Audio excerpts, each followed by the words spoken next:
Welcome everybody to another edition of Hot Program. I am your host with the most, all the way from the East Coast. And as always, good people, I am in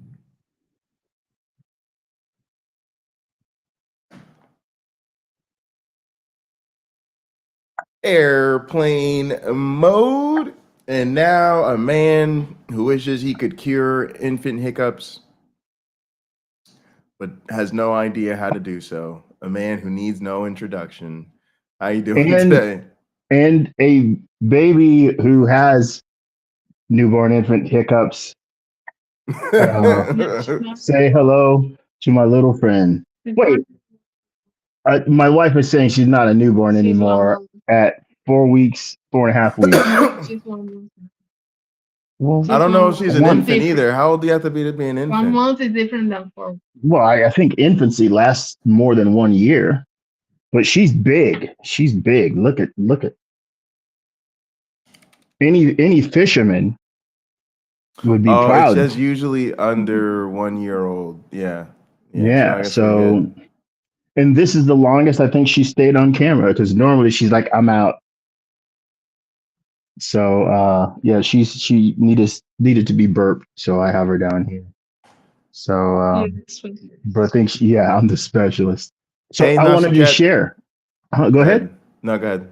Oh, I'll tell you what I've done for that, and I do recommend this for parents. So every time my wife hands her to me to burp, I burp, and it's so she kind of can learn what I'm expecting, and then I begin the patting on her back to get her going. I'll stretch her out, give you a demonstration like this, just so her body can elongate, and that makes room in her belly. And sometimes, oh, she's looking at the camera. Sometimes she'll just burp because I burped, and if I pick her up to change her, she will look at me and she will burp. So I'm, of course, when I'm trying to burp her, I'm looking for the bigger ones, but she'll give me a little one pretty much right off the bat, about half the time, because she knows that's what I'm after. And I don't know, she's doing all right. I'm doing all right. We're doing all right. That's good. Hey, Sarah. Hey, Shaking Fist. Good to see everybody here. Good to see you. Hey, Joe. Good to see you. All right, so today we're going to be reacting to a Dark Matter 2525 video. It's called Moral Arguments Were Always a Waste of Time. I haven't seen it, so I'm kind of interested in what he has to say, because there's a certain way in which I think moral arguments were always a waste of time, and then there's another sense in which I don't think we have been making a strong enough moral argument, and I often feel like we are not making the correct moral argument. So hey, Pocket Locker, can you hear me? Yeah, I can hear you. So we'll see how long it takes for us to get there. But if he doesn't, then we'll get there at the end. So hang in there, gang, and we'll see what happens. I don't think he can hear me. I can hear you. You can't hear me? I don't think he can hear me. It's not good. All right, I guess I'll come right back. So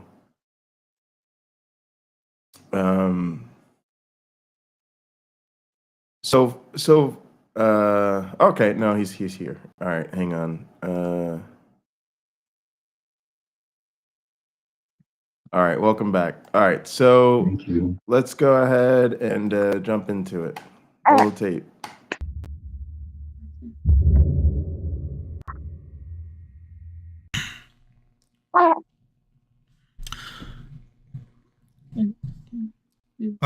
This video is probably going to get me into some trouble, but I can't avoid talking about this anymore.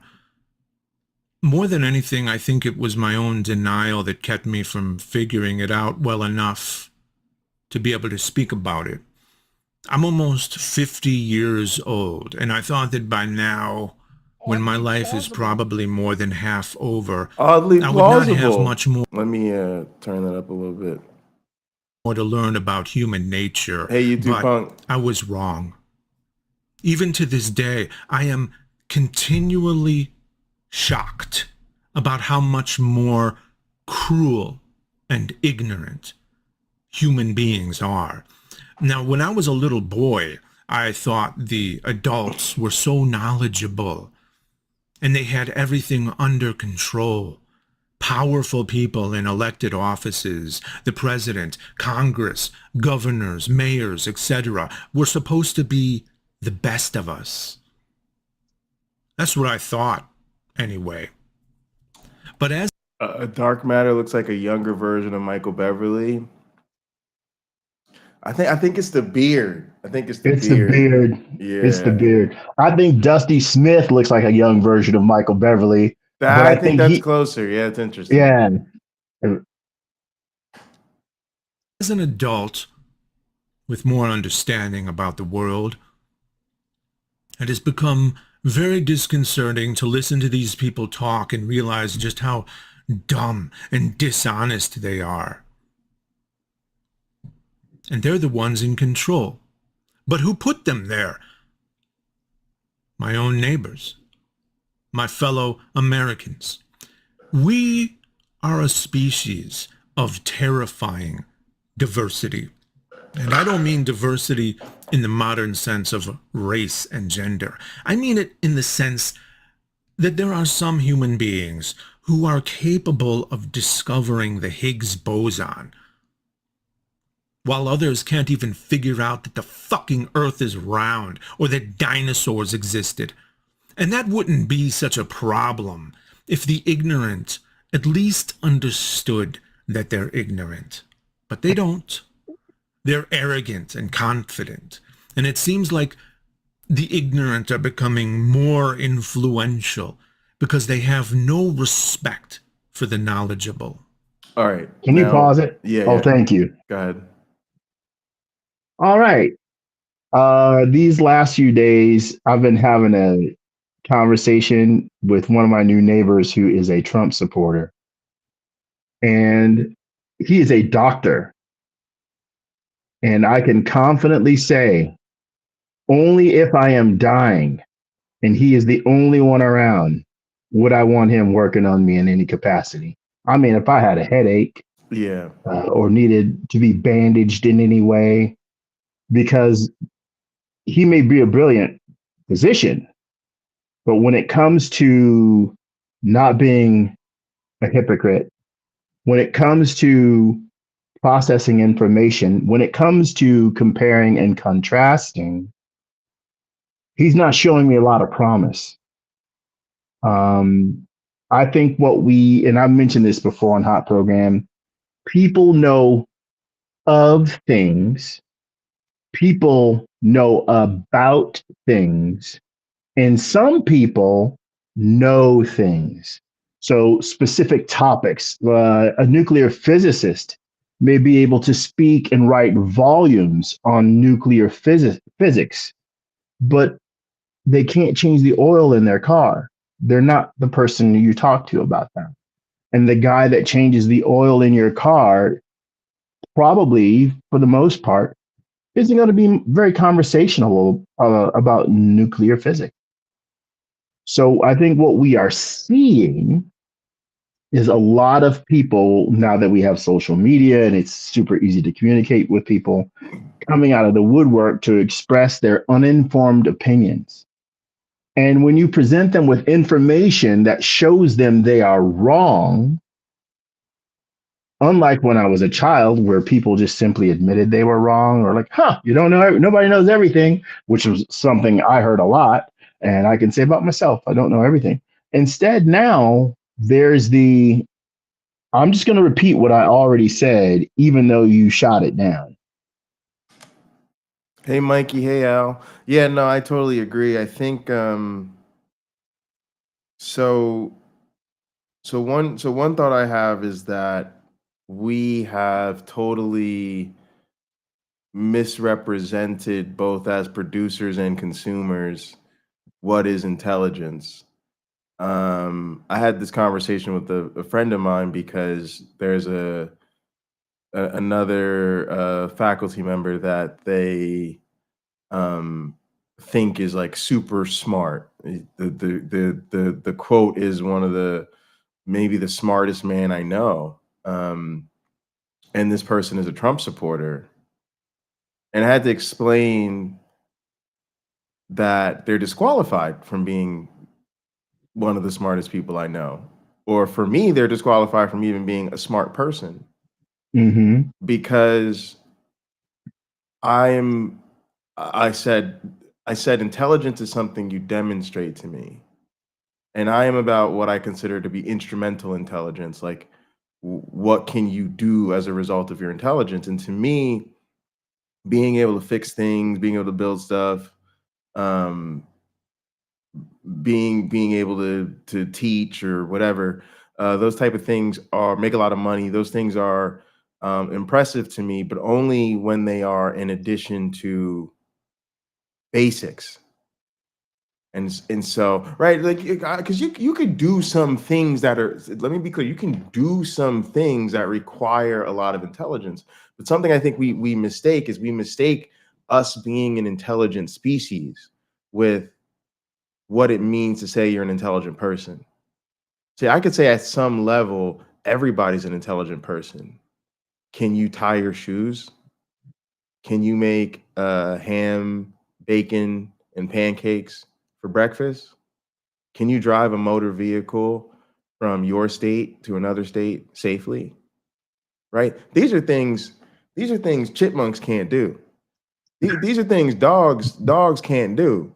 Right? Typically, yeah. So it means something when we say we're an intelligent species. It means that we routinely and at a normal level do things that require, relative to other things, a high degree of intelligence. But when we say someone is an intelligent person, especially when we start adding hyperbole and superlatives, like one of the most intelligent people or the most intelligent person I've ever met, now we're saying relative to the human population, right? That's right. They're at one extreme of the distribution. And so let me be clear. I'm not saying that a person like that can't do things that require a high degree of intelligence, but to be one of the most intelligent people, you have to have those abilities in addition to basic instrumental intelligence. Mm-hmm. And basic instrumental intelligence for me, you could think of it as just stuff like, what does your it's like how does your ability interact with the rest of us? When you can fix a car or make yourself a lot of money, all that's good for you. But I'm concerned about what happens when your intelligence starts interacting with me. And if I have to tell you as a grown adult that you shouldn't vote for the traitor, you shouldn't vote for a felon, you shouldn't vote for a bigot, you shouldn't vote for the person that said they can suspend the Constitution, if I have to actually explain to you that that's not a good idea, you're lacking major shit. And you can't do the basic thing of evaluate two candidates where there's an extreme difference. There's literally like basically zero, there's next to no overlap between these two candidates on most issues. And you can't pick the right one. I'm sorry, you have missed major stuff. Now, let's tie this to the rest of us as producers of intelligence. We've produced too many people like the person I'm talking about, like the neighbor you're talking about, Mm-hmm. because we've told people don't really get educated for education's sake. Get educated to be successful. And we've told them success is money. So then they've used the educational system to get personal leverage where they can extract a lot of money out of the economy. And we tell them they're successful. So here's a person, they went to college and med school and residency, and nowhere along the line did anybody say, I'm not going to make doctors who don't understand basic shit about society and civilization and how to be a functional human being. And so that is something that the rest of us have to correct. That should not be okay to us. There should be certain levels of society and echelon where we say, "Now you can't even think about work and careers like that until you have the basics down." Yeah. And we don't do that. Now, also to speak to what he's talking about, I think part of what we fail to be honest with ourselves about is the sort of chest beating that so many ignorant people of faith do. And it's true that the ignorant don't realize they're ignorant. No. They think they figured it out. They don't want to be bothered with the deep state. They don't want to be bothered with the communists in the ivory towers, the godless left, and all of this type of stuff. But I want to let him go. But I will say, I think it's really time for some of us to return that smoke. You have to be willing to tell these people, sorry, dude, you don't have the basics figured out. Sorry, bro, if you really think the earth is flat or we were created by a supernatural wizard or the earth is 10,000 years old, like you're delusional. You're not you need to get a grip. I think we've over accommodated this stuff and it hasn't gotten us where we need to be. It's time we do something different. To me, the worst thing you can do in society, in any situation in life, really, is to see a problem, know it's a problem, know things are bad, see the potential for things to get worse, and not do anything differently. So I think inertia is oftentimes the greatest enemy of humanity. It's just people really hate change, and we really hate having to take a new approach to things. Pocket Locker, if I'm not interrupting, can you put the shaken fists comments up? Let's Hey, see which Bree. one specifically, because they made me think of something. I am not sure nowadays. There's a lot saying they are okay with not knowing anything because the elites are evil and knowing things is bad. That's part of their worldview. The second thing, devil made the facts or the Illuminati or whatever. I gave no thought to this, so thank you, the shaken fist. The story of the Garden of Eden with the talking snake sounds legit, with the talking snake challenging what God said in the story, saying that God was wrong. So God is the authority. The snake is the challenge to the authority. The snake is correct and demonized. Yep. Not the people who lied, not the people who were wrong, right? Not the entity that misled his people, not the entity that presented danger to those people, but the one who said, no, that's not what that eating fruit from that tree does. You will be like gods knowing good from evil, as the story goes. We have a basic need in our society for the individuals that live within the society to understand the difference between good and evil. And if you've taken that away from people, what you're saying, in my opinion, by doing that is you don't want to be accountable when you do evil.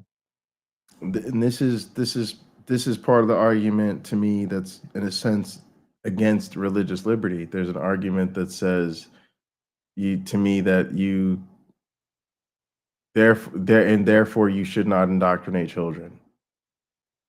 Therefore, it's really important that we don't let these cults indoctrinate children with evil worldviews before they are old enough to think for themselves, because it's reliably and consistently producing harm. All right, let me roll some tape so we can keep going. Okay. My most recent disillusionment has been a tough pill to swallow, and it is this. I've wasted so much time arguing about genocide in the Bible. Did you know that the Bible claims cumulative case. that There we go, God punk. commanded Israelites to kill children and babies? I'd ask. And there's no arguing about whether it is claimed in the Bible that the God character made such commands. They're pretty explicit. Nobody can deny it. Every apologist Hang on. commanded that the Bible claims that God commanded Israelites to kill children and babies. I'd ask. And there's no arguing about whether it is claimed in the Bible that the God character made such commands. They're pretty explicit. Nobody can deny it. Every apologist admits it. And they have various excuses, right? God must have had a good reason, they say. Perhaps God knew that they would be evil. Perhaps they'd seek revenge if they were allowed to grow up. It was best for them because they got to go to heaven.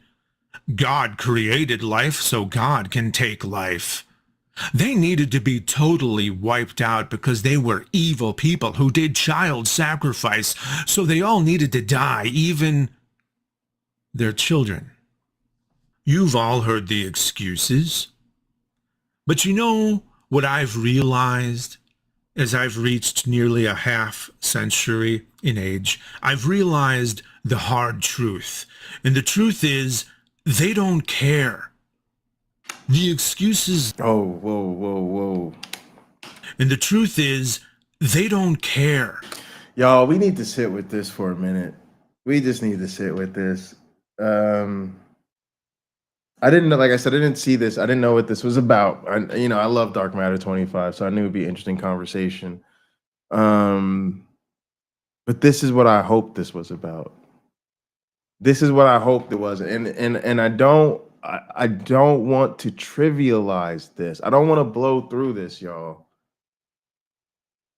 We have to really think about what he's saying, because I think he's so right. And this is where I was going. All right, this is the perfect time for me to tell y'all what I was thinking about this. The idea that moral arguments are a waste of time or have always been a waste of time, I completely agree with him for this reason. It's always been evil. They've always been arguing from a place of having to defend evil. Where I flip it is, I think that means that there's a different moral argument that we need to be having, and it's not with apologists, it's with the believers in our lives. And that means it's time to tell the believers in our lives, this is not moral, this is evil. And that's the moral argument we're not having. So we're wasting time with the apologists, we're wasting time with the defenders, and we might even be wasting time with a lot of people of faith. But we are failing on the two main prongs of my arguments against faith. The first, of course, is that it's not true. That's one of the most powerful things that believers need to understand, and we're not telling them. We're simply not telling them that what they believe is not true, or at least, at the very least, that we don't believe it. And then the second thing is we're not telling them that it's not good. It's not moral. We're almost we're letting them get away with it. We're letting them get away with the bullshit about community, the bullshit about hope, meaning, and purpose, the bullshit about Jesus helped me find my car keys, the bullshit about Jesus helps me get out of a dark place in my life. And we're failing to look them straight in the face and say, you mean the God who in this book told his people to kill children? This book right Multiple here times. that includes a handbook for slavery. This book, we're playing this game that, to be honest, I'm not quite half a century, but as a 37-year-old man, feels very beneath me. And it feels very gross that grown people want to play this game. I laid in bed the other night and I said to myself, and it's probably gonna get this video demonetized, but I had a certain awareness and compassion for people who despair so much that they decide to unalive themselves. Overwhelming sense Because of it impending feels, doom. yeah, it was literally an overwhelming sense of impending doom. I just felt like I get for people that it must feel so hard to take life seriously when it feels like you're surrounded with people who don't. We're in a country right now. We less than 2 weeks away. Half of this fucking country is voting for Donald Trump, y'all. What the Really what are yeah. we doing? What are we doing? Well, Those are not grown people. the challenges I've made sometimes begin with the question, and this is with Christians as well. Tell me about the kind of world or country that you want to live in. No crime, no gun violence. Usually those are separate. I want to be able to afford this and that. It goes on and on and on. And for the most part, we can agree with those people that those are things we'd also like to see about the world. When it comes to the election, when we point out this is an adjudicated rapist, this is a person that has cheated his contractors. It's been proven that he overcharged the United States government for his Secret Service agents staying at Mar-a-Lago. He stole documents. He told government secrets to civilians. And we could just go on and on. Like, this is documented. Just like we can go through God in the Bible kills King David's son. God in the Bible kills the firstborn of Egypt. God in the Bible, I could just go on and on and on about all these terrible things that God in the Bible admits to. Ezekiel 20, my go-to. Like, if you want another personification of evil, Ezekiel 20, the God of the Bible tells you who he is. And those people will look me in the face just like they look you in the face. And they say, but. As if the chief alternative we are presented with, Kamala Harris, not believing in the God of the Bible, the chief alternative, which has almost or none of the same flaws, isn't better than choosing the flawed choice. The really interesting thing is It's she's astonishing. actually the one who sincerely believes in the God of the Bible, which is a whole nother issue. Um, the thing and I agree with everything. So I just wanted to sort of reiterate what I was saying, which is I really got the way in which even for people, even for a person who some could say is doing okay or doing pretty well, it's like housing is killing people. The price of food is killing people. People can't afford to get sick or have a medical situation. Mm-hmm. People have a choice between, most people have a choice between living a life thoroughly undervalued, underprivileged, and under-resourced, or spending most of your life seriously in debt just to get an education. There's just a certain cruelty to the world that doesn't need to be there. There's plenty to go around. There's plenty enough that look, y'all. Can we just be real for a second? In most places in this country, do do people go to school for free if you want? Yeah. Can you go to the public school for free? Yeah. Okay. Do we know that for many, if not most, serious careers in this country, you need a college education? Yeah. Has it been time to expand the notion of K-12 to K-16? Yeah. Then what the fuck are we doing? Why is it 2024 and people are going 6 figures into debt to go to college? When is something not making sense going to make us change it? Because when we don't, there's a certain cruelty to it. Me and Michael Beverly were talking about end of life. Guess what, folks? Don't get sick. Don't get terminally ill right now. Because you know what you don't have? You don't have the right to die. Most places. You don't. So if your doctor says you're terminally ill, you're screwed. You don't get to say, well, doc, I don't want to make this long and miserable. Can you give me a heroic dose of some opiate and peace on out of here and this could be my last day? Nope.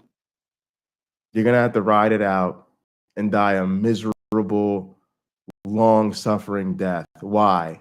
Because these people won't give you autonomy over your own body.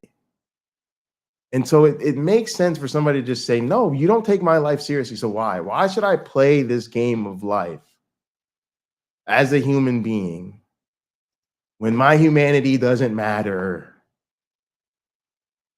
And I just have to deal with the cruelty.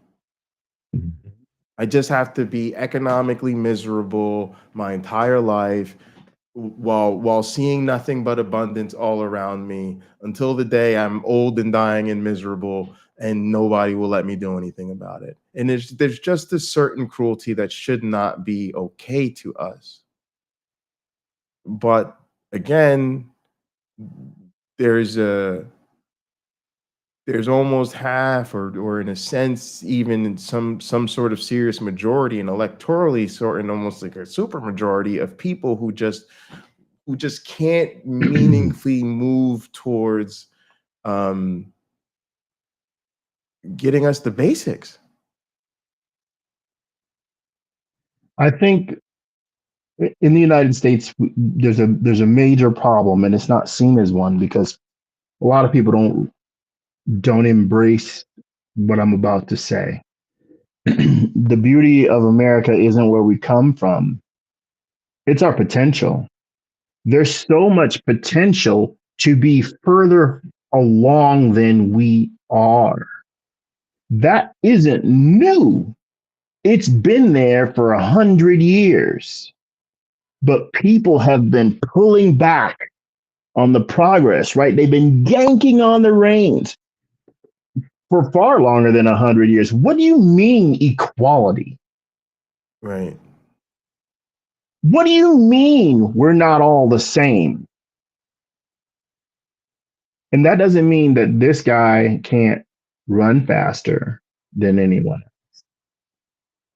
That means that person is not as smart as this person or doesn't have the same opportunities. There are people born with disabilities. I was terrified that something could be wrong with my child, right?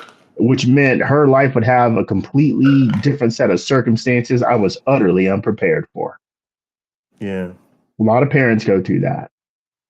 The idea that the founding documents of this nation say that all are created equal, I mean, amidst its hypocrisy, right?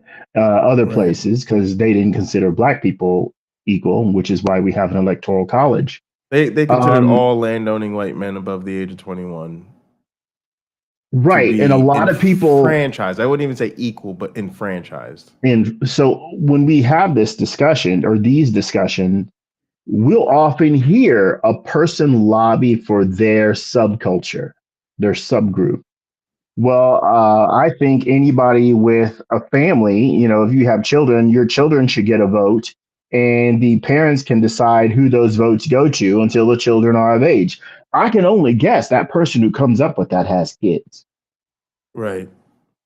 A person might say, well, I don't think women should have the right to vote anymore. I can only guess that person's wife doesn't vote the same way that they do.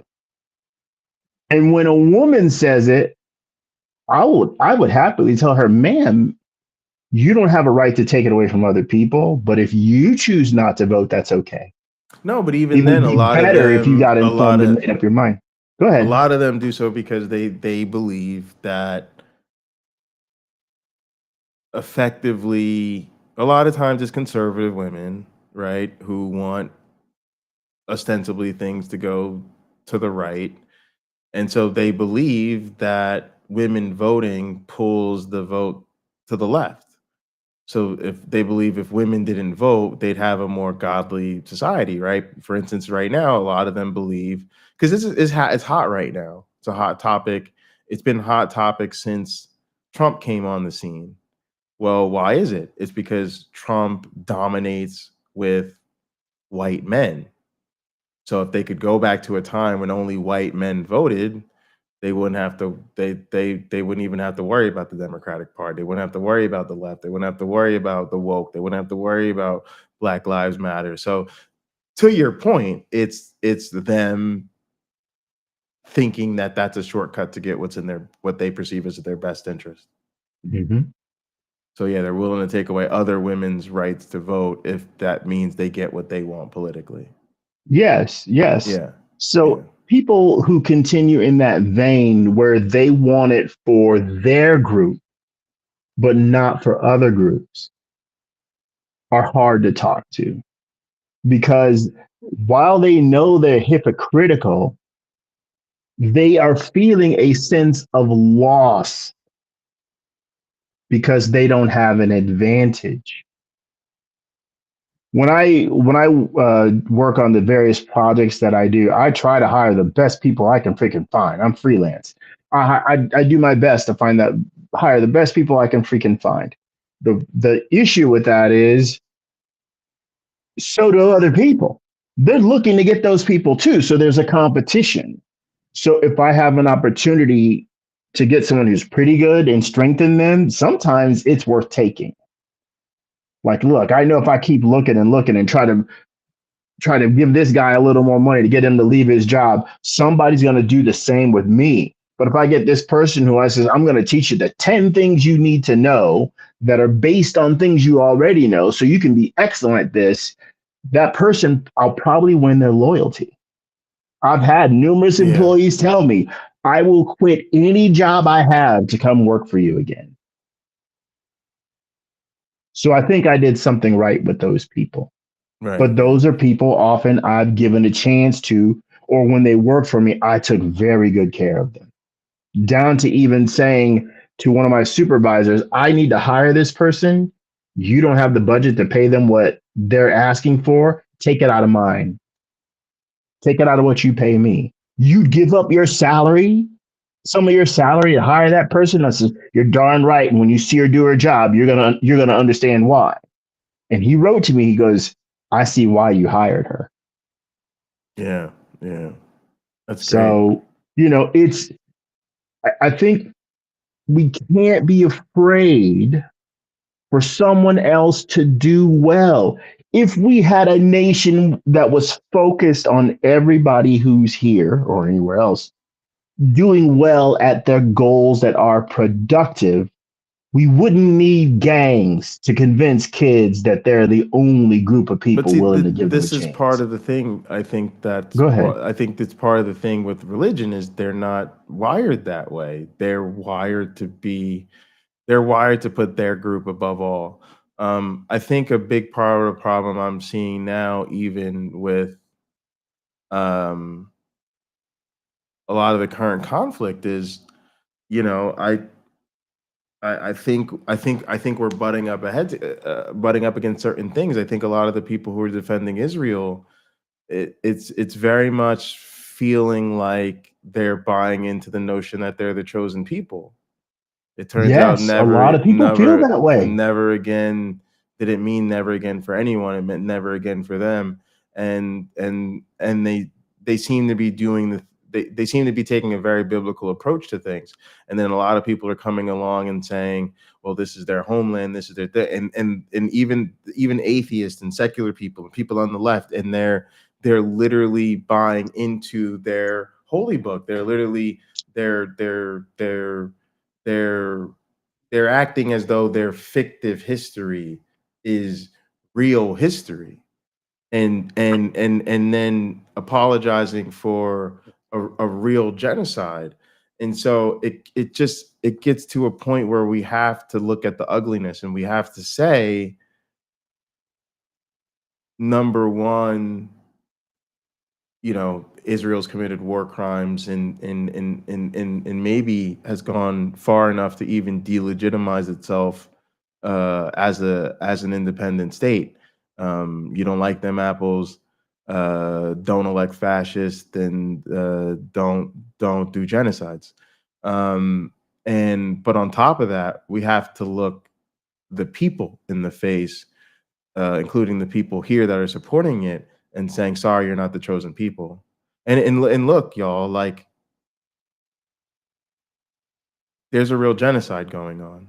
So I will say Mhm. this: shame on you if you're not willing to look those people in the face and say you're not the chosen people, because you have to care more about the real lives being lost than the fictive history being lost. Can I dovetail something of what you're Sure, saying, sure, Pocket Locker? yeah, So one of the things, there's numerous things about the Israel situation with the indiscriminate killing of Palestinians that bothers me is if they could just pick up some history books and understand that many of the Muslim Palestinians had Jewish ancestors before 638 Common Era, when Muslims came in and invaded Israel and people converted to Islam. So I've said it numerous times, they're killing their cousins. They don't even understand the connection that's there. And so that may not make it any harder for those that are in power ordering the violence to continue it, be that a Hamas person or a person with the Israeli government. A fact remains that you have Palestinians that are not militants saying, please stop this war. And you have Israelis who are non militaristic and probably some in the military saying, please stop this war. It's unjust. It's unwarranted. All the people they wanted to hurt, right? Almost all of them are, all the ones that caused the problem are probably all gone. Or they fled to another country because they had the resource to do so. So all these innocent people are left behind. And we're being told they were in the way of someone who was dangerous. So they are collateral damage.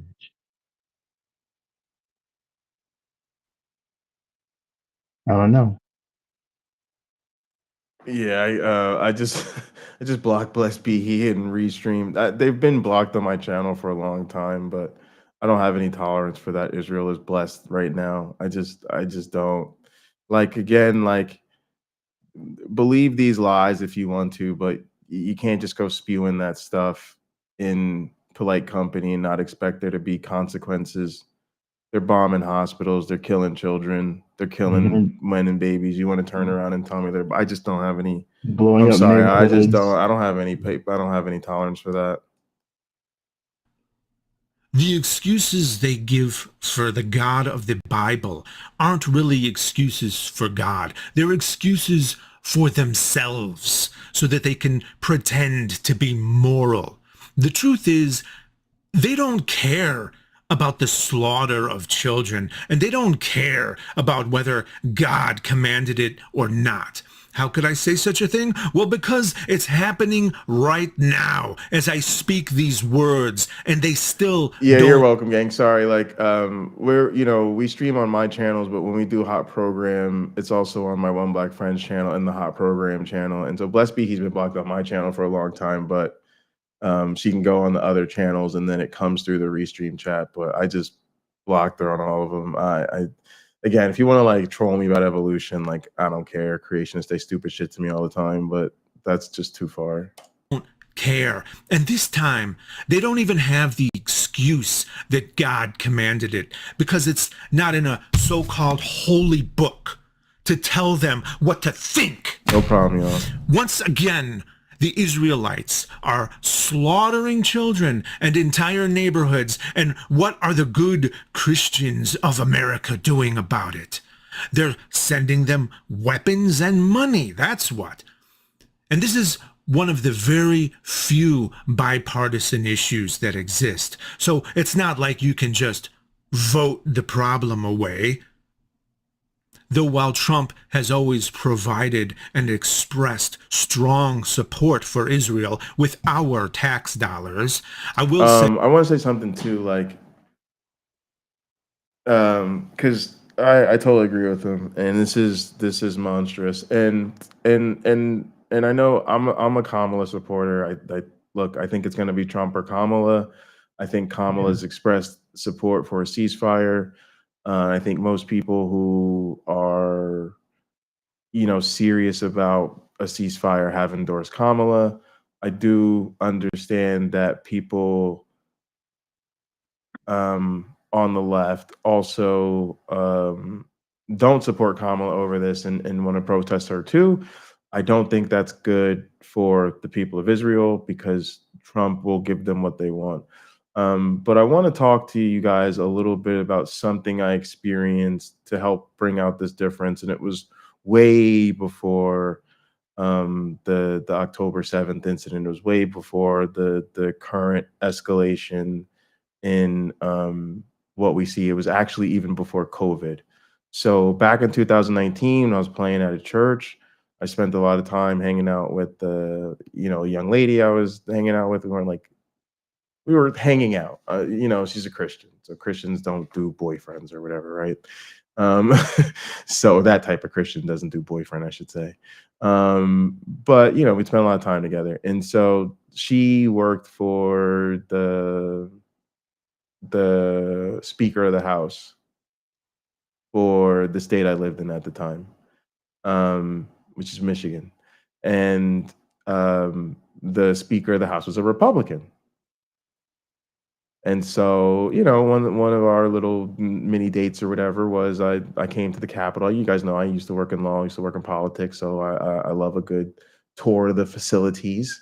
And she took me into the speaker's office where she works, and there was an Israeli flag there.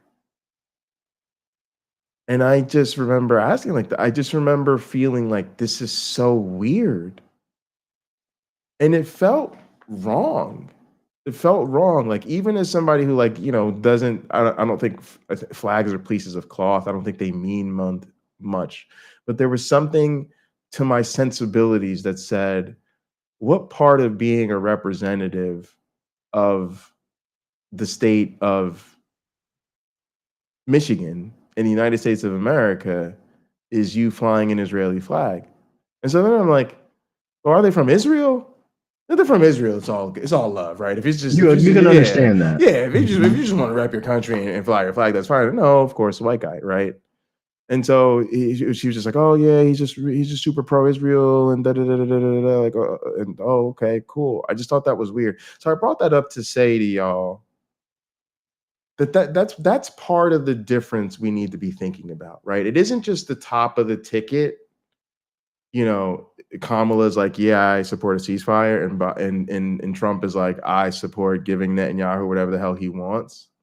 But we're talking about all the way down the ethos and culture within those two parties, that even down to local and state level officials, Democrats are largely going to be supportive of a ceasefire, and nevertheless, they're going to be supportive of holding Israel accountable and, like, at least not being a second wing of the Israeli government, while Republicans literally fly Israeli flags in their offices, y'all.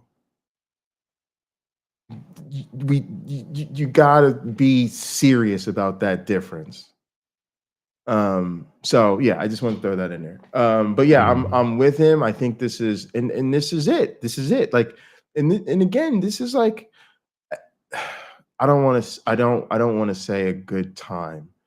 But I think in being effective in creating change in life, there's a serious thing. Leverage is real and opportunity is real. And I think that the current situation we find ourselves in, if we take it seriously, there is an opportunity to leverage this moment to call this shit out, to say it is 2024, we are done with this. This is just like the Bible. The Israelites are allowed to genocide because God said that it's their holy land. We're tired of this. We don't want to deal with this anymore, and we're done. And we're calling your bluff. You no longer have the moral high ground. You surrendered that. We no longer want to play Yahweh games. We're done with the Yahweh Hunger Games. I got to be honest with you, man. I was dumb. I was really shocked when this happened, because COVID happened. And the one thing, I hate COVID. I'm still deathly scared of COVID. COVID still dominates my life. But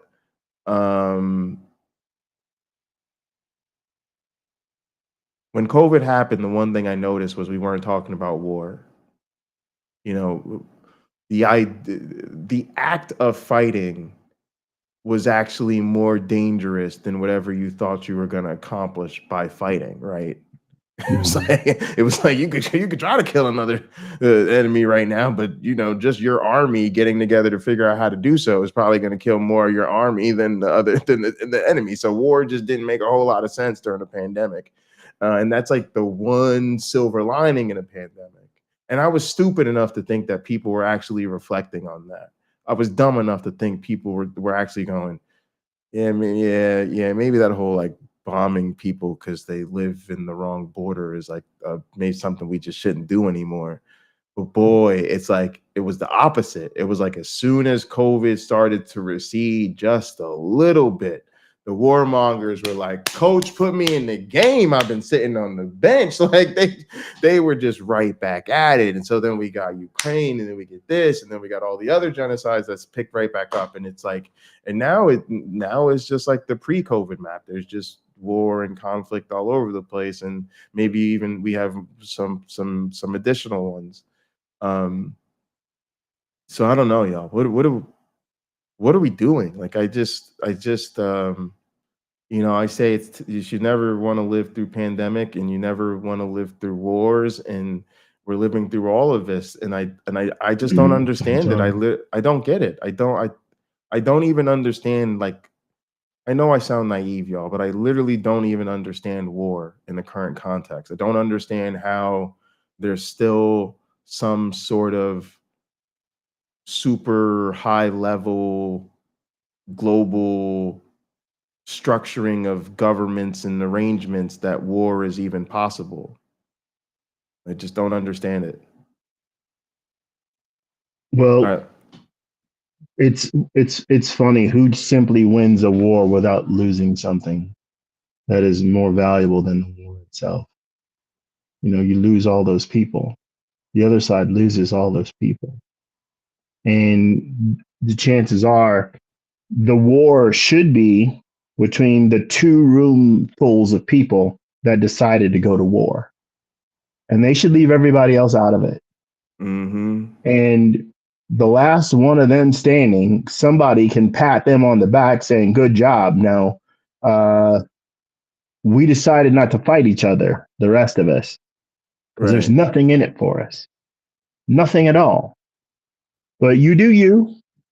You had your war, probably not satisfied because you didn't get what you want. You know, the two populations don't need a change. But, you know, Putin, he thinks it's his legacy. So he wants to take Ukraine back, just like he did with Georgia, right? Only he could buy Georgian officials, you know, to steal from that country. He didn't have that same luck with Ukraine, I guess, as far as I know.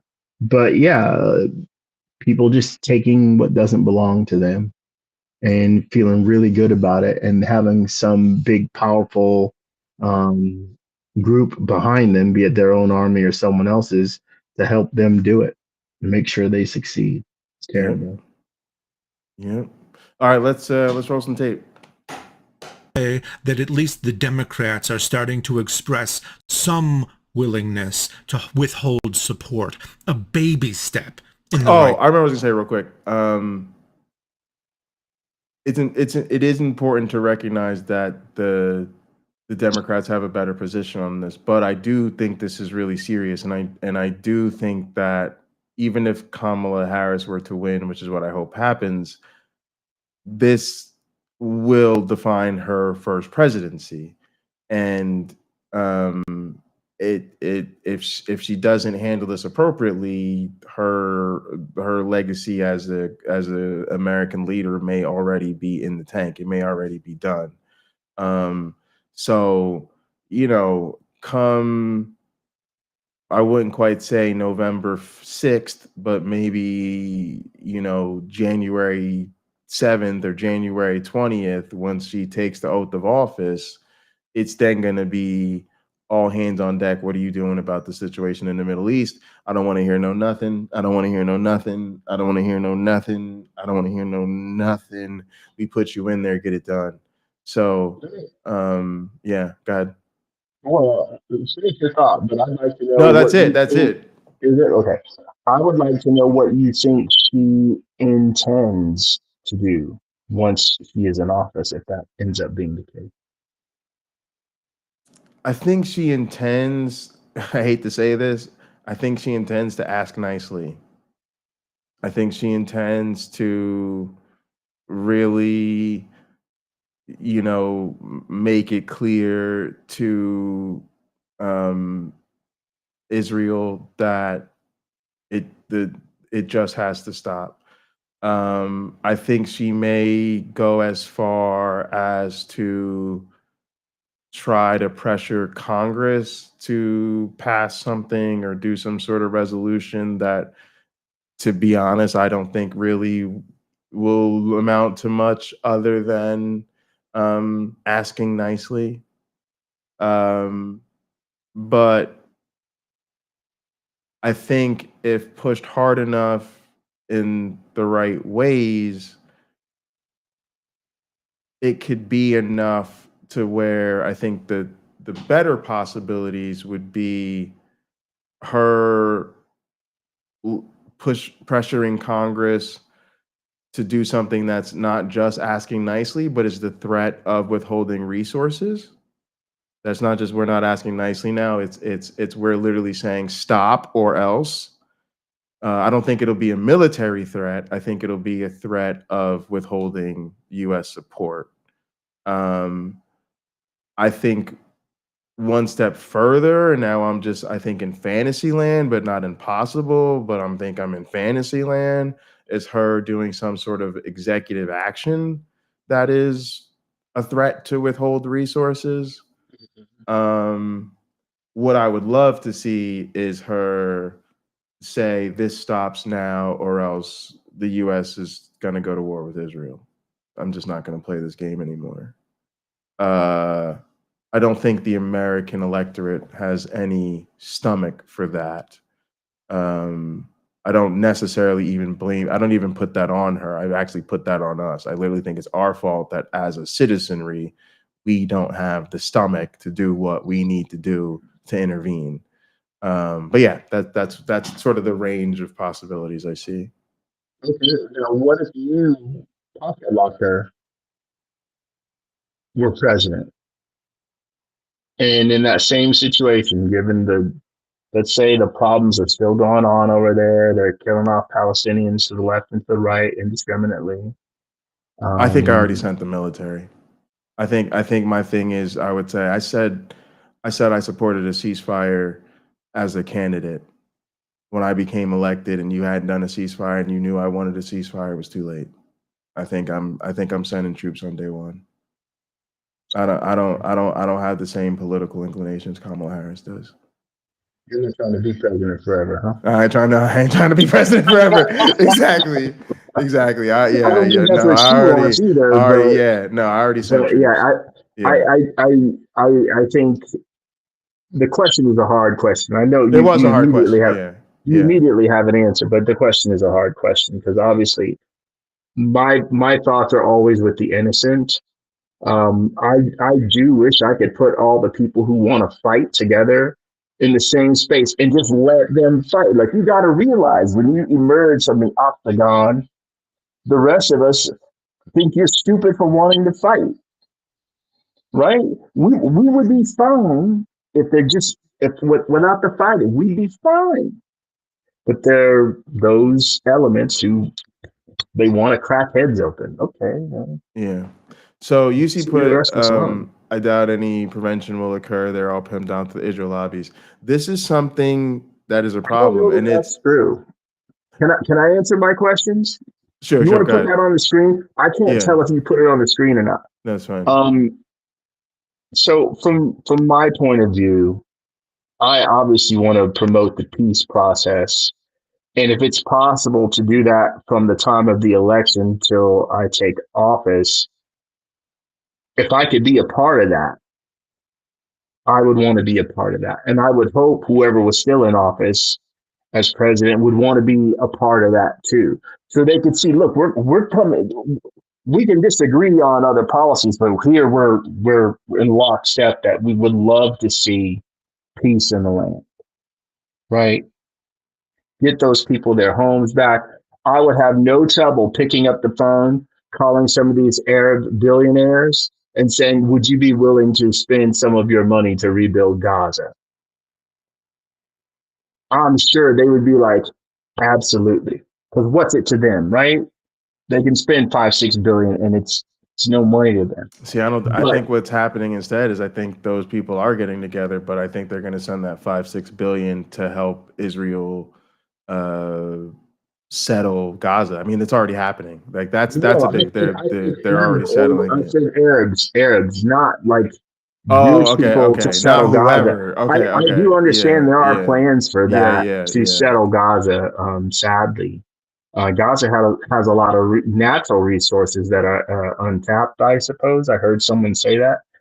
If that is the case, they can pick themselves up to some degree. But the idea has to be a two-state solution, which people gone back and forth over this. But someone just has to say, I think really the rest of the world might have to say it. Like, none of them give you anything. I got to be honest. I think things don't happen until we start seeing Israel as the Fourth Reich and treating it that way, because none of that's the reason we have asked nicely for a ceasefire. Netanyahu's not interested. I think like Trump. Yeah, I do think I totally agree with that. I do, and I think I think that's an issue. And then even a two-state solution, every single time, the world community has made it very, very clear they would like to see a two-state solution along the already agreed upon boundaries. Israel will never let it happen. So at some point, you have to deal with the bad guy in the room. And I just think that that's a thing. I think for a lot of reasons, America's relationship with Israel is complicated, and it's complicated at every level. It isn't just their influence in presidential elections; it's their influence in state elections, their influence in local elections. The pro-Israel lobby is pumping a lot of money into our representative government. So that is a huge part of it. We're compromised. We're not in an ethical place. So to me, this is the problem, because Israel's committing a genocide. And the same way, at some point, when people were very clear about what Nazi Germany wanted, the solution was stop the Nazis. Like that's what had to happen. And I think we're in a situation now where that is what has to happen. If you're not going to eliminate Netanyahu and his regime, you're going to ultimately end up needing military action against Israel. And unfortunately, I'm starting to see it as unavoidable. And if I lived in Palestine, I would already be in the too little, too late, and I am horrified and disgusted by the world. Because if I were in Palestine and this was happening in my backyard, military intervention for the rest of the world should have happened a long time ago. A long time ago. Y'all watch social media and turn on the news and see us out here getting bombed every single day, and nobody does anything about it. It's incredibly disheartening.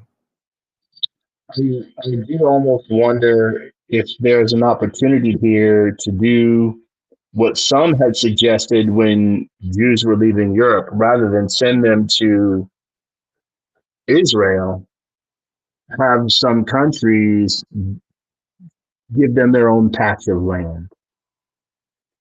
Because the Palestinians were already there. A lot, not just Palestinians, I guess, well, yeah, Palestinians were already there, but they, if we did that with the Palestinians, if we said, look, we want to give you a new homeland, this place has a similar climate. I don't There's think we can lots do of any of natural this. I don't think we can do any of this. That's even, I think it's crazy even to talk about, like, because we're displacing them. They have a homeland. They have a homeland. They have every right to their homeland. The problem is, I understand, Pocket Locker. I guess I can admit that I'm not the type of person who likes to throw punches. But it's why I don't. Let me tell you, the last fight I was in, the last physical fight I was in, my friends pulled me off of the kid that I was beating the shit out of because they didn't want me to kill him.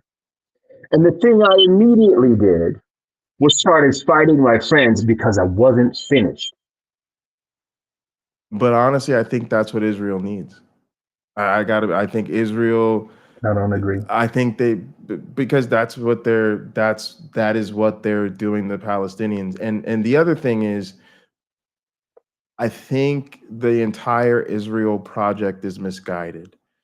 I understand the horrors of the Holocaust, but the response was to concede the need for an ethno state. And the world is not moving in that direction. There's too many people, there's too many ethnic conflicts, there's too many genocides in the world. We're not gonna do this for everybody. We don't do this for everybody. And matter of fact, we're not even talking about doing it for anybody. When Tsunami talks about genocides going on in Africa, genocides going on in different parts of the world, no one is having a conversation about creating an ethno state for any of those other people anywhere else on earth, because again, you can't do it without displacing people. You can't do it without giving them the ability to create an ethno state where they can then create an apartheid government that excludes others. So it's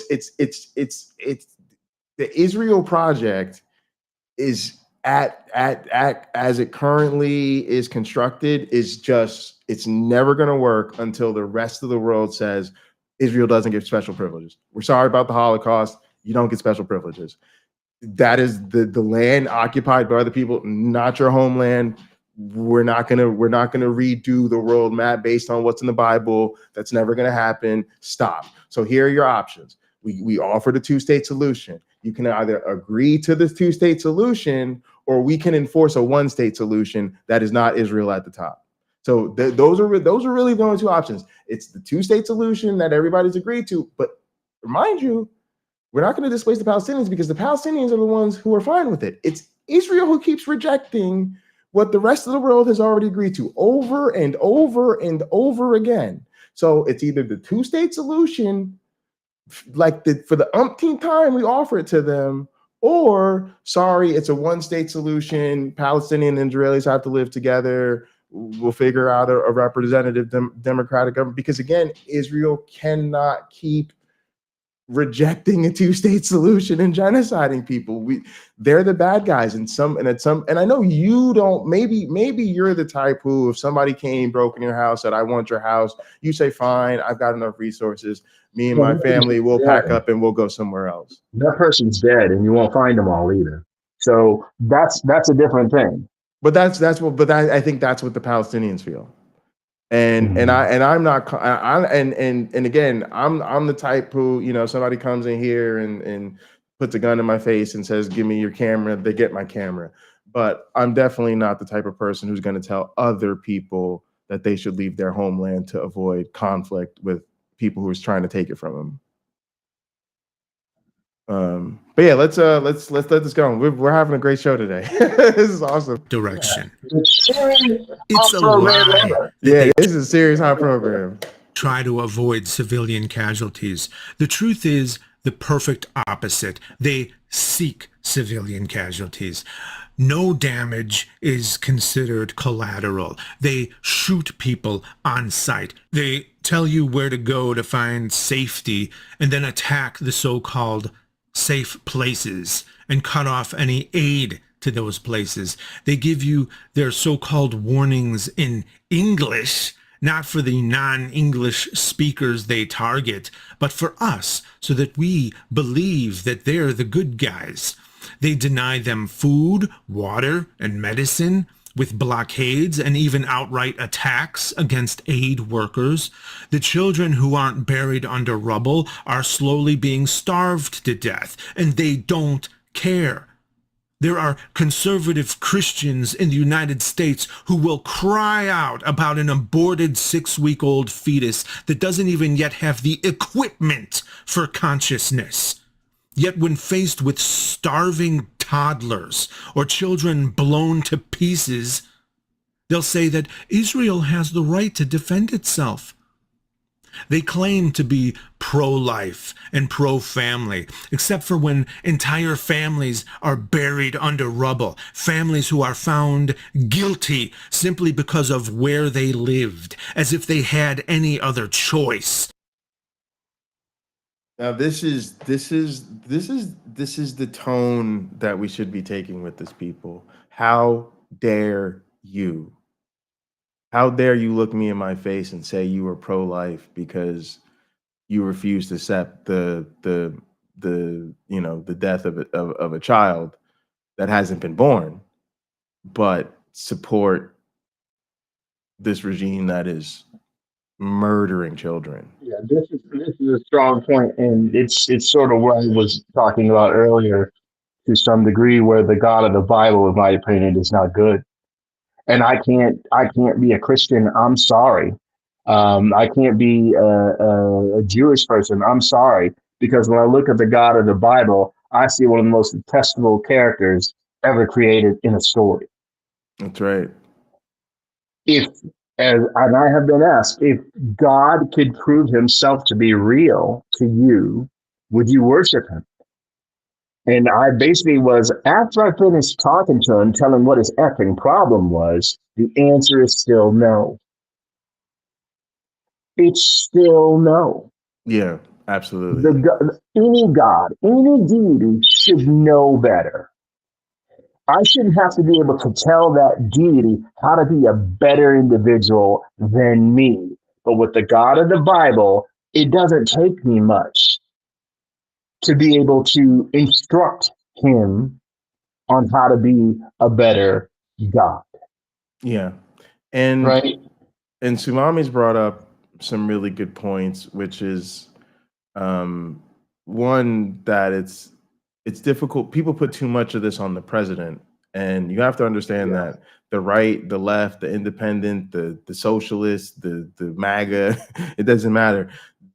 They all are getting a lot of this pro-Israel money, and that's part of the issue of getting money out of politics. This is one of the prime examples of getting money out of politics. Literally, we will not withhold resources from a nation committing a genocide because the people who support the genocide are lining the pockets of our politicians. That is a fact. This is all facts. You can just look up whoever your favorite politician is, look up where they get their money from. This is known. This is basic stuff. This is 2 + 2 = 4. So it's crazy. The other thing, they've allowed even more hardline far right party to get control of their own country. If they don't handle their own business, the people of Israel themselves are also fucked. Yeah, and they are, and it's something that I have had to come to grips with. A lot of the narrative that people want is they want to blame it all on Netanyahu, and the craziness. It's very clear to me that many people in Israel support what he's doing. Even the reality is that so much of the pushback to Netanyahu was about his corruption, not his ethnic cleansing, not his desire to wipe out Palestine. I'm not saying that there are not a lot of Israeli people that are protesting or that oppose the genocide. But what I'm saying is the same way we say, look, I can't make the war in Palestine my top priority right now because I've got to fight off the fact that over half of my country right now is trying to elect a fascist dictator here. Israel has to come face to face with the fact that they have allowed this genocidal instinct to fester, not just in their government, but amongst their people to such a level that they now cannot put that genie back in the bottle themselves. So yeah, these are excellent points, Sumami, and stuff is complicated. And look, I know a lot of people. I'm not supporting any third parties. I don't support the protest vote, and quite frankly, I don't support staying at home. Your ass needs to get to the poll and vote for Kamala Harris. I'm sorry.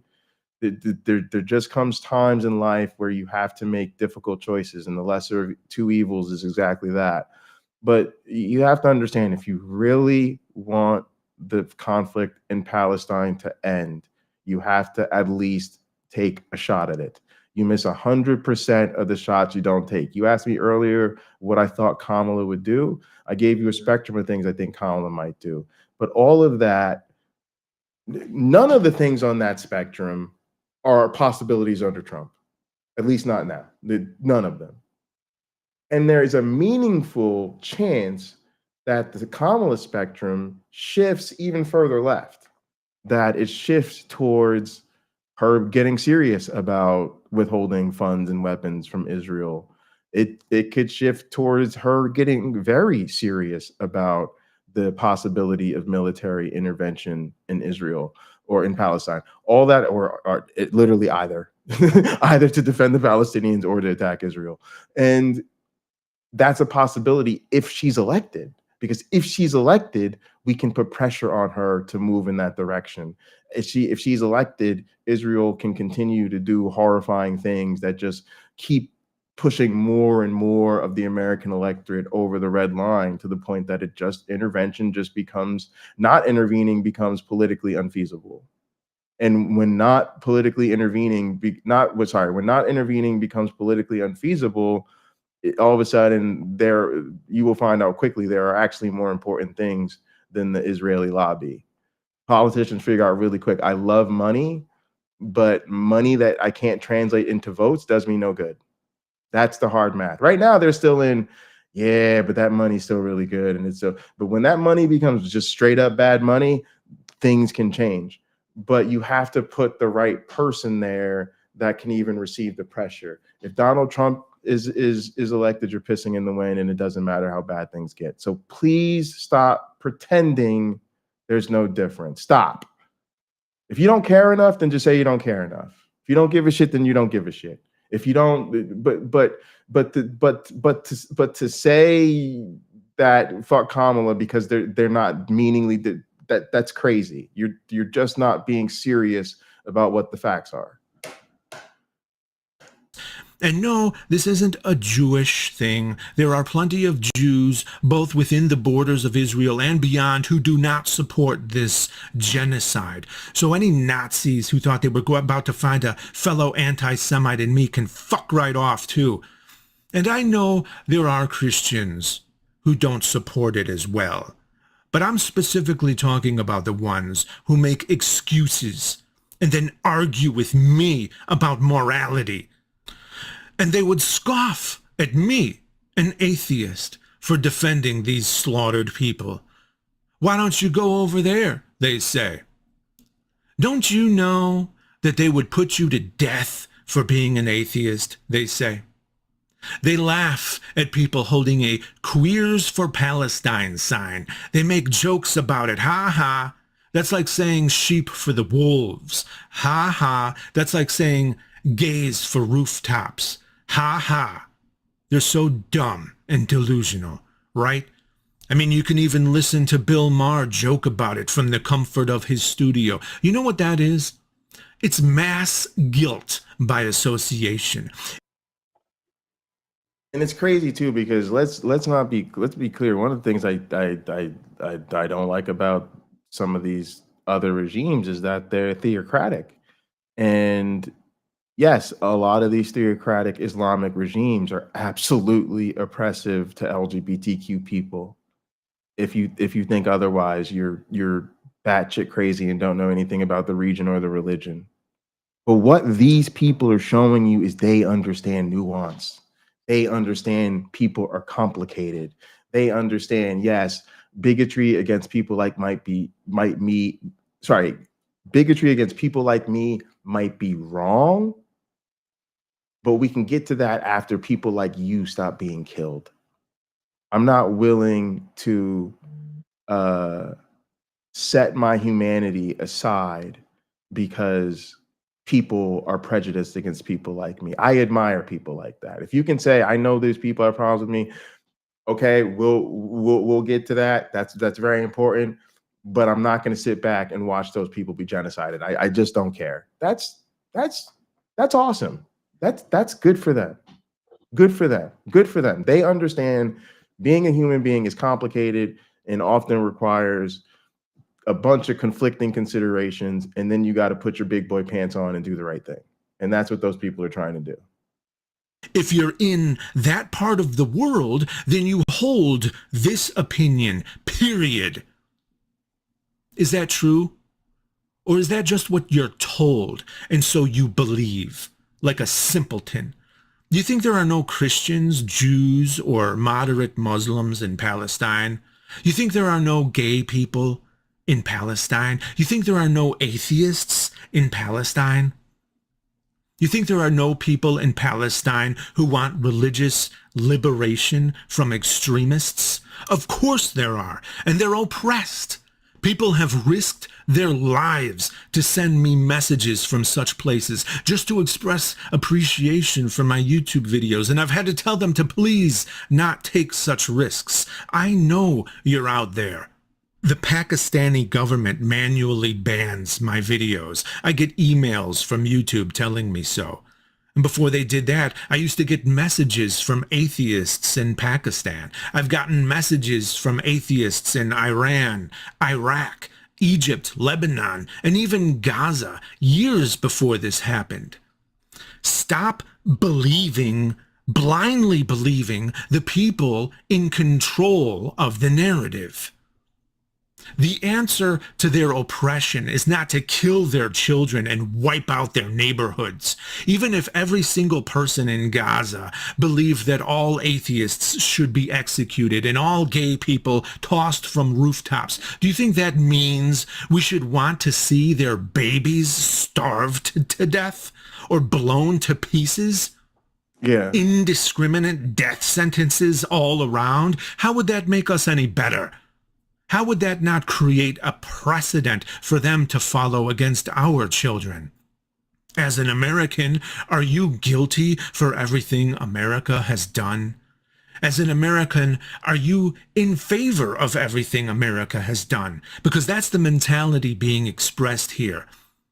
Some extremists in Palestine would kill gay people. Therefore, you shouldn't care if their children are butchered and entire neighborhoods are leveled. Is that the cure for extremism? If someone slaughtered your kids and destroyed your home, is that going to make you less extreme or more? Is that going to make you surrender or fight back like you have nothing left to lose? If you get a call from your child's school tomorrow saying that they're very sorry, but someone from Yemen just slit your child's throat because we dropped bombs on their cities, are you just going to shrug your shoulders and say, well, it's only fair? Yemen had a right to defend itself. He's just all. I just gotta give him a pause. He's so. I don't even know how he could just record all this like this, bro. You just gotta pause, turn the air on, like cool him down. I'd be like that one assistant pastor in the pulpit. You know, it's 4 or 5 chairs in the pulpit, and the one is always fanning. You know, pastor going. It's that one other get up and start fanning them off. Pastor, we just fanning you off. Just. Whoo. The man is on fire. But yeah, he's really pointing out a lot of these hypocrisies that we've just become accustomed to hearing and accepting in this conflict. Yeah, tit for tat, it'll never end. But yeah. Yeah, I'm reminded of this expression, an eye for an eye until everyone is blind. Yeah, You know? exactly. And he makes a good point. It's the same thing about atheists. You know, some of these theocratic regimes, they treat atheists about as well as they treat LGBTQ people. But that is their moral failing. And we seek to change their minds. Dehumanizing them in return would then be our moral failing. And supporting their slaughter and execution would rob us of the opportunity to change their minds. So remember that anytime somebody tries to use somebody's dislike or bias against you as motivation to try to get you to violate your ethics and your humanity, don't take the bait, you know? Yeah. Which for some reason entails the slaughter of your child. I mean, that's what you're doing now. But it's okay because it's other people's kids, not yours. So it's only fair, right? And that's the real crux of the issue. We are so far removed from genocide that it's abstract to anyone without proper experience or imagination. We get so lost in our first world country and our first world problems that starving children aren't even real to us. Starving children are an infomercial at midnight. Starving children are a picture of Africa or India in a textbook printed in the 1970s. Starving children are the words uttered by a protester you just want to run over with your SUV as you leave the McDonald's drive-thru. But if you saw a skeletal baby lying on a sidewalk still breathing, you would do something about it, wouldn't you? You would stop and help, right? If you saw a collapsed house and heard people crying out for help from within, you would do something about it, wouldn't you? You'd either help or you'd immediately call for help, even if you're a Christian who defends biblical genocide, right? You'd help if you saw it with your own eyes and heard it with your own ears in proximity to the actual event itself. The shaking fist, thanks for this. Oh, that was from a little while ago. And then Jacob Harris, thanks for the sub. Appreciate you. Thank you so much for coming through. Appreciate that. Right? You'd help, wouldn't you? The reason you don't care about the genocide happening right now is because it's just not real enough to you. And that's the exact same reason you don't care about the genocides in the Bible. They're just not real enough to you. They happened too long ago and too far away. Oh, And that's interesting. Interesting. Go ahead. Yeah. Okay, so what he's saying right now is something he's inspiring me, because I think there's a tactic I haven't used that I must. What he's saying right now, asking people, did that really happen in your opinion?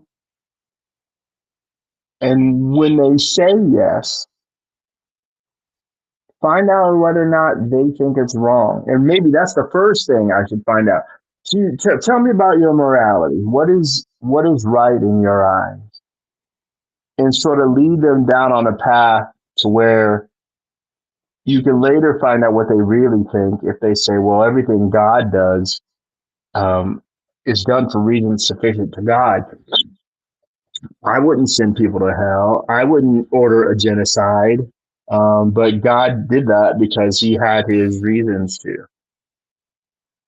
I think the temptation for people to actually, like when this was put to me, I have to reconcile who I am with what God says he wants to do. And if I don't like it, I have some work to do for myself. I have some more things to figure out if I think God is a tyrant for killing the Amalekites or ordering the deaths of the Amalekites. Right. Because they weren't necessarily hospitable to the Israelites hundreds of years prior. Excuse me. Or was it the Ammonites? Whichever one it was. Right. So go ahead, talk about that. Thanks for pausing. Oh, yeah. Why I've wasted so much time arguing about it, because no matter how many excuses you came up with or parroted, they were all bullshit. Yeah. Oh, hang on. I'm actually go back so we can hear this, but there's a term for what you're talking about.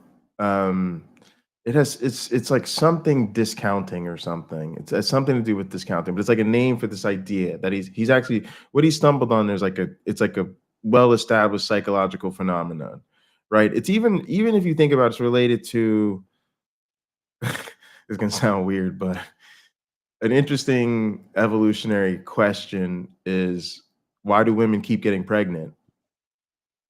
Right? Like it seems to be like it changes your whole body.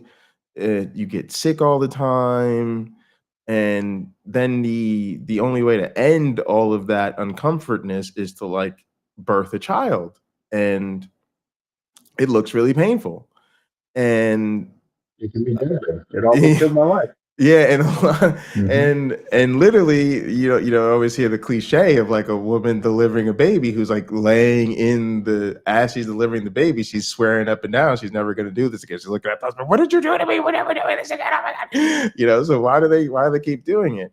Well, the thought is that that over time that gets discounted, right? Like that pain, it's while it was years ago, right? You don't remember it as much, and then the anticipated benefit of wanting to expand your family and have another kid and all the excitement, like your calculus is different way down the road than it is in the moment, right? And so that is a thing, that is a well-established psychological phenomenon.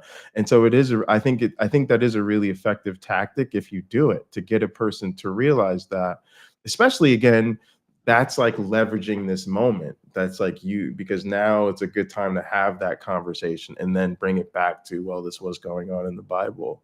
And those were human children as well. That's right.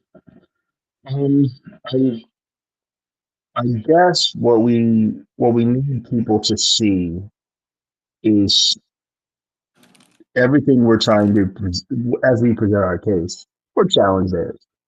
They need to do so with clarity. My doctor neighbor that I was having the discussion about the Trump v. Harris discussion, he was more than willing to make exceptions for Trump. He was more than willing to make exceptions for people on Trump's side, like Dinesh D'Souza. He sent me a link for something Dinesh, and he says, "Don't you have to like disregard that he was a convicted felon." My response was simply, "Why do you keep defending the criminals? Why do you keep doing that?" He doesn't realize that there are some people. I'm not making the accusation that all Trump supporters are corrupt, but there are a lot of corrupt Trump supporters, and it didn't bother him. And when I put forth the question, what kind of world, what kind of country will this be if you keep hiring those who took advantage of other people to the point that it was a crime to be in charge? Those same people will complain. They would love to see the number of sexual assaults decrease. They would love to see the number of robberies decrease, poverty decrease, and so on and so on and so on. And yet they're literally hoping, working hard to see that the very types of people who cause problems are put in charge. Are they supposed to stop causing problems once they're put in charge?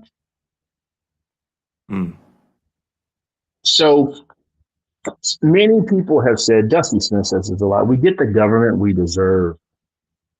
So people like Dusty Smith, I'm a big fan of his, they're cheering for the asteroid to slam into the earth and just pretty much wipe it all out. I'm not cheering for the asteroid. I'm cheering for us down here. My hope is that we get our ducks in a row. And I think we can do so in a nonviolent manner. And maybe that's just me being la-di-da-di-da. But I know this as a new father, right? My daughter is 4.5 weeks old. She doesn't hate anybody. She doesn't say anything bad about anybody. She's not making mistakes. Yeah, I mean, it will come. We put it in there. That's what's so sad. Well, and I've mentioned that to my neighbor when his daughter was over here. There's a picture of my wife with my daughter and his wife with her daughter, and they're sitting on the floor all together. And as he and I were having a discussion at the dining room table upstairs, and them right next to us, I make the point, like, these kids don't know any of this stuff. They're taught that. They're taught what they're going to hate. And we've known things happen to someone, like a bad thing happens to an individual, and they don't even look poorly on the, let's say it's ethnicity. We'll just use ethnicity. They don't look poorly on the entire ethnicity of the person who troubled them. They don't. That's probably a sensible person. But we live in the same country where people do. We live in the same country where people hate other people and they haven't even done anything to them. They don't even know any of them. That's right. Yeah. And so my neighbor is unbothered by, I guess, you know, he wants it his way. Again, he wants exceptions for him and people on his side. Okay. But he doesn't want, I guess I should have said it. I should have said it. I don't know why I didn't. You don't want equality. Well, that's where I was going. That's where I was going. Where I was going is there is a. It scares you for some reason. There's they fundamentally don't want equality. They want the system. They know, they are well aware the system benefits them. They're well aware. Any guy 2024, they're aware of who's privileged by the current system, and they know that that's a topic of conversation. And the mechanism too that we've allowed people to buy into is the idea that you vote your self-interest. I've been talking about this. We got to stop telling people to vote for their self-interest. When somebody tells you, oh, I vote based on what's best for me and what I need, you should tell them you're an asshole, especially if they're well off. If they're marginalized, if they're on hard times, that's a bit different, because they're literally struggling, and the choices they make probably may severely affect their material conditions. But when people are doing well, they're okay, they're and then they're just sort of selfishly disregarding how bad things could get for everybody else, that's not something that we should let people get away with. We should let people know that's a really terrible motivation, for you to make that choice. But they do. But yeah, I think a lot of these people, they don't want equality, and it's sort of like apologetics. They know they have to reach for something else. They know they can't say they don't want equality, so they have to find something else. And then that's why the conversation gets dumb. The conversation gets dumb because the reality is, especially like, I hate to say this, especially like talking to me or you, because they see our marginalization. They know they're talking to a black guy.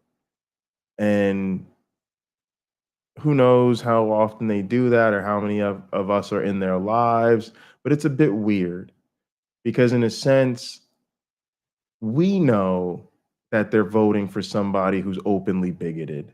We know they're voting for somebody who is unquestionably racist and not a good person. And in some sense, they know that we know that. They know that. Like, you're voting Republican. We know you're voting for racist, and you know you're voting for racist. And so I think they have to navigate those interactions a bit differently than their normal interactions, where other people, it's okay because, hey, we're all in the club, or at least people understand that people are trying to stay in power and whatever. But yeah, so I think those things get awkward, and I just think they end up reaching for excuses and having sort of disingenuous interactions.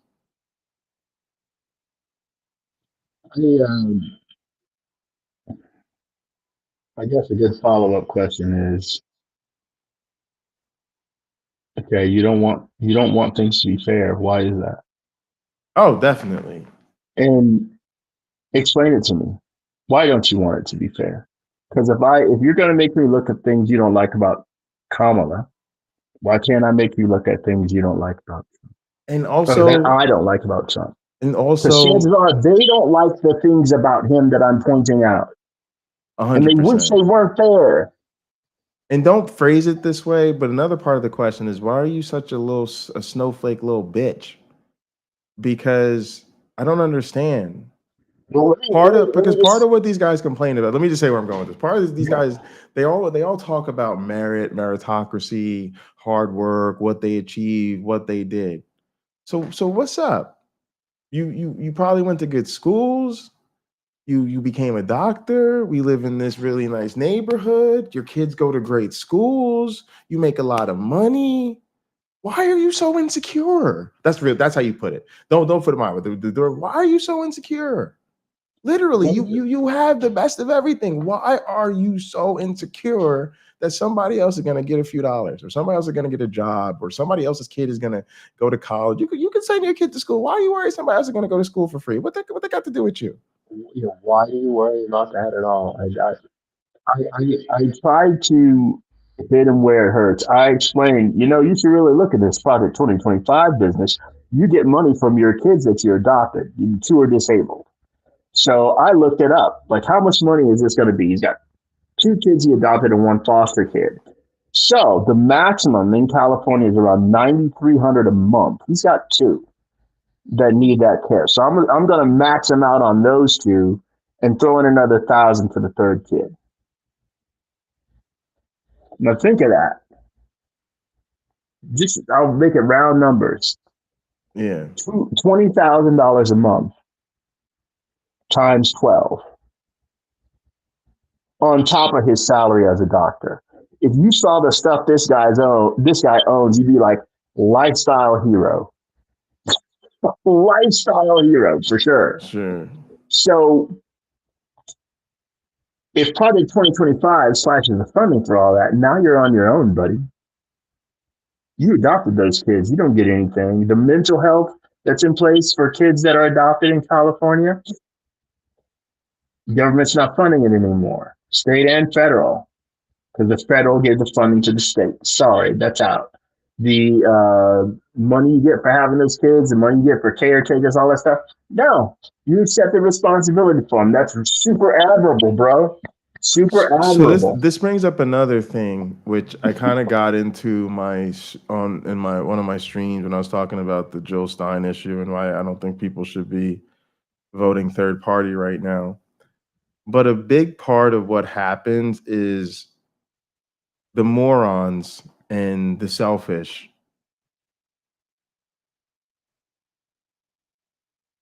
they're used to getting away with their dumb virtue signaling because they're counting on the rest of us to carry it for them.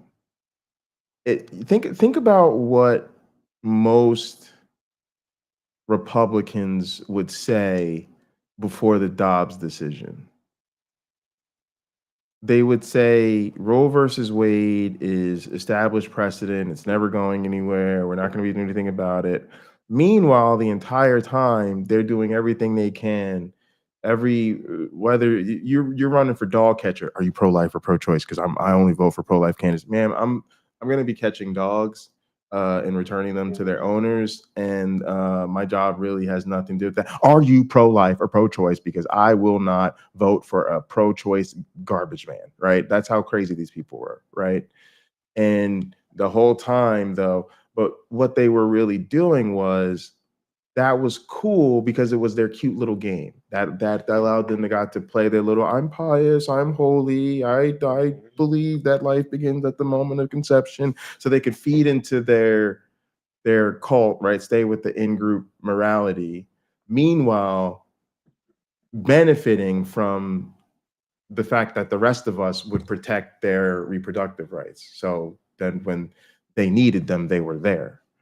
And that is largely even what wealthy people do to poor people.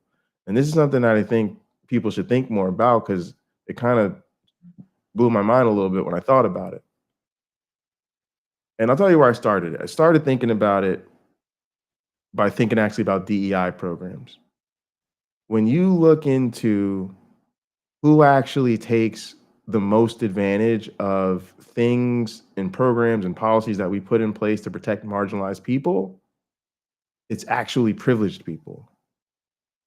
Marginalized people, even though we put things in place for them, they're still marginalized.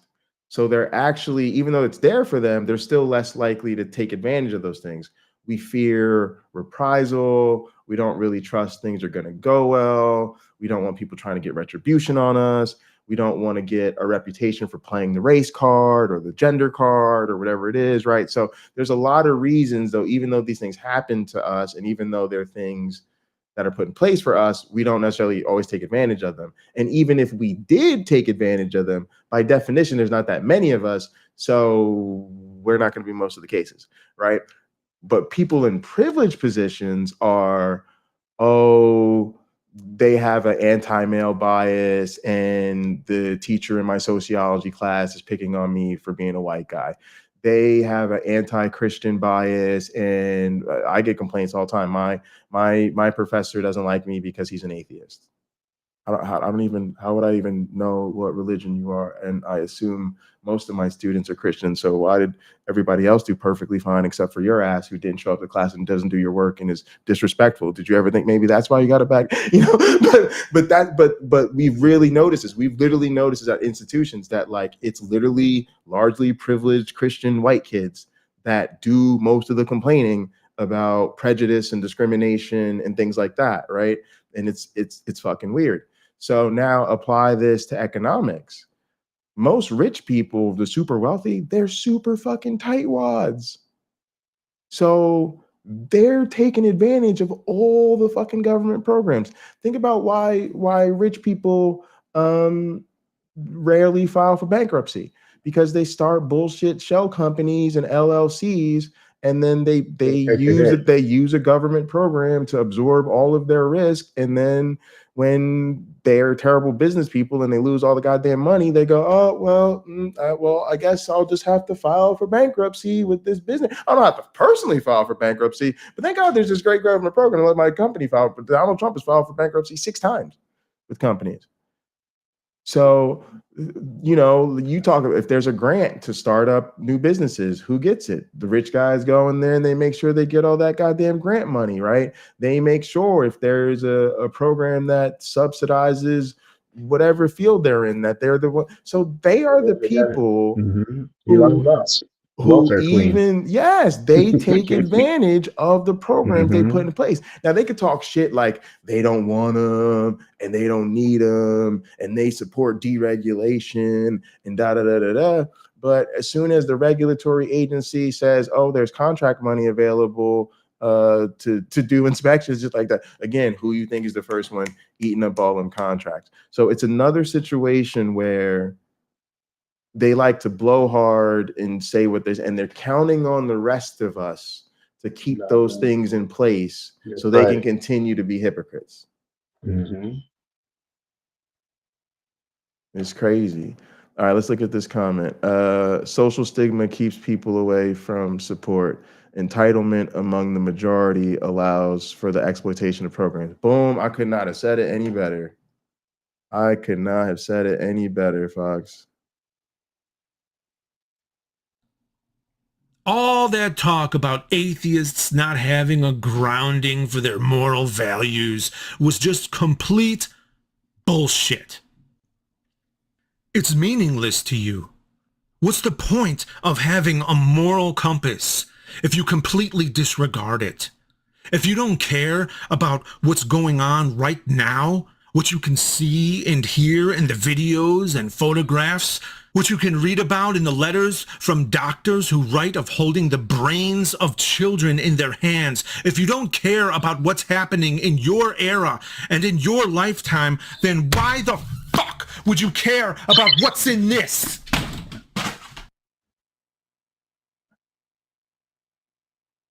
Oh, he been training at the Uncle Bobby dojo. And that's how you make a point, ladies and gentlemen. That's how you make a point. But a fantastic point to be made, and it is. This is what I'm telling you. It is horrifying to live in these times and continue to have these people assert that they are the moral authorities. They're the ones with the moral foundation. They are the ones who are holy. They're the chosen ones. They're the ones who are. They're the examples of love to the rest of us. I mean, it gets to a point where it is insulting. And I like to get along with people, but I don't like to have my intelligence insulted to my face. That I don't enjoy. Me neither. I guess I should. I think I need to spend some time maybe making some videos of how to have these conversations, and in doing that, I'll probably think of new things, and of course get suggestions from the audience as we have here. Because some people are hard to talk to, but the hardest part of having the conversation is listening to someone try to bullshit us. And one of the things I wrote with my neighbor, I quoted David Letterman. It's not easy, or no, it's difficult because I care. I can't make this conversation easy for you because I care. I can't just let you make all your points and let them go unchallenged and say, you know what, you made a lot of really good points and I really don't give a hoot about any of them because I have counterpoints that you won't care about. But at least you felt listened to, and I hope you feel a little better. You know, you're proud of yourself. Yeah. You pat yourself on the back, you know. Hug your babies when you get home, tell them how awesome you are.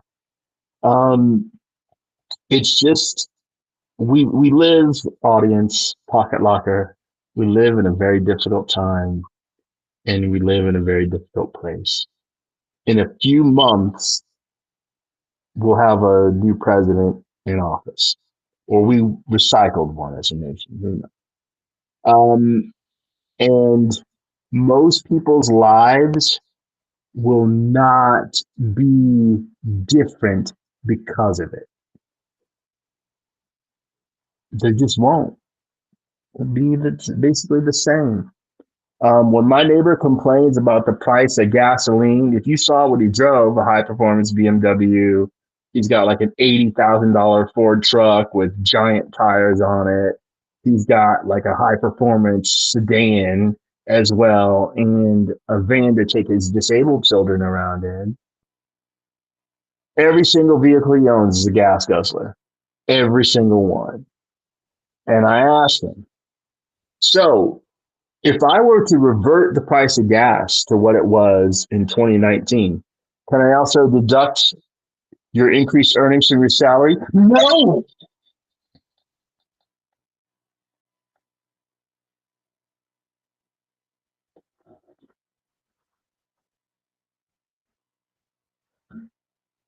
I'm not saying people don't have a right to complain. They do. But I'm not someone who can simply look at things only one way. My career has taught me perspective, something I knew about before I ever got started in finance. But it has really taught me, try to get information from as many different angles as you can.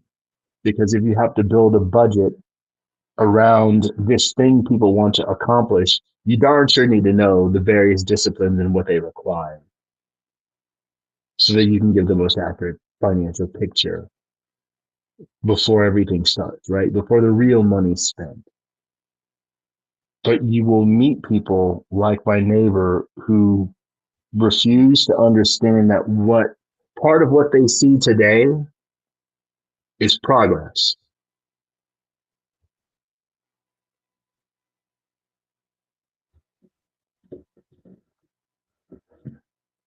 Yeah, and it's some other sucker's responsibility to pay for it. That's what he sees. Mm. That's what he sees. So and my best friend's mom said this too. I think the country is going in a socialist direction. And I'm like, I don't think you know what that means. Don't think you know what that Well, means. they're all communists. I'm like, you definitely don't know what that means. And I literally, I said, take out your phone and read me the definition of what a communist is. He didn't want to do it. So do this when we're having moral arguments, right? Keep telling people, take out your phone and you look this up. You look it up. And the more and more you see them not doing it, you have to find out, why are you unwilling to sit here with me and investigate this? Why are you unwilling to sit here and get the true meaning for you and I so that we can have a more accurate picture of what we're discussing? And the more and more that they're shunning knowledge, it tells you they don't want to be moved from what they think. And this will sound super critical because they don't want to continue thinking. Mm. They want to stay frozen. It was so hard for me. Audience, I know you don't see me be insulting very often. I'm a highly capable, highly skilled individual when it comes to hurling insults. I just rarely do it. Because I've seen it bring people down and humble them the F out and make them sad and all that stuff. I'm like, there's plenty of sadness going on. You know, I have my own sadnesses. I don't want to just start crushing people. I get nothing out of it when I do, usually. So in that conversation, I just kind of tamed my tongue. No need for me to say anything new. I'm making enough good points. I don't have to use foul language. I don't have to insult him. You know, but when we have these conversations with people, I do I think we should all feel free to ask them the tough questions. And if they don't have an answer for that, don't forget they didn't. Be willing and charitable to say, if you'd like to come back to that, we can. But if those things keep stacking up to where they don't have answers, you can conclude the conversation with one final question based on that point. If you don't have answers for all this, what makes you think you're right about the rest of it? If I can prove you wrong, why do you still think you're correct? Why do you continue to defend your position when I've proven everyone? I've said this to my neighbor. I've easily disproven everything you've said.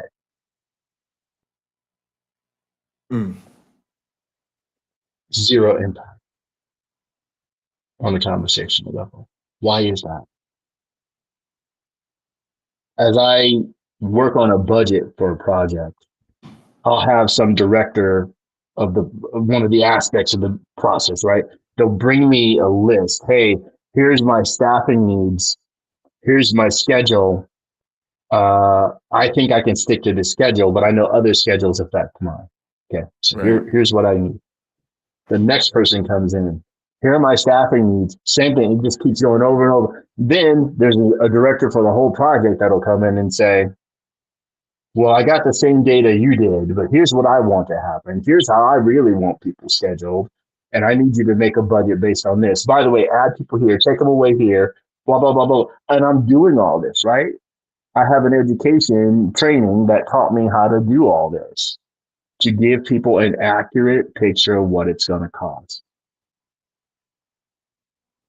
I can't ignore the needs of these people coming to me, telling me what they think they need. And I am responsible to this person who's like this director overseeing the whole project. This person who you want to cut their staffing specifically told me that this was the minimum number of people they can get away with. So let's look for excess somewhere else, because you don't have it here. And when they tell me, no, it's okay, I don't forget it. I remember it. And then later when they're saying, how come we're overspending them? Like, because remember that conversation I had? I sent you an email saying so-and-so said they can't do it with your people based on the needs that they had. That's why there's an overage there. I can tell you it's somewhere else where there's savings, and we can just move the money around within the budget. Doesn't mean we'll go over. In these conversations about what to do with America and what kind of world we should live in, there's already enough space for everybody. We know it. So writing people off, in my opinion, tends to be bad. Giving up on the dream of unity and equality is a bad thing. What we need is to embrace that equality so that more people can show us how great they can be. You're always going to have people that lag behind, right?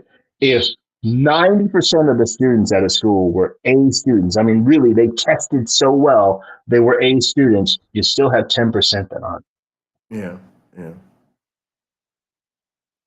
But the idea, and maybe it's rooted in racism, and they use it for classism, or classism used it for racism, of taking a group of people and holding them back, not giving them the same opportunity, is actually ruining the opportunities that everyone in the future could have, because you're stifling the potential of some people and giving advantages to people that don't necessarily want them. They'd rather do something else.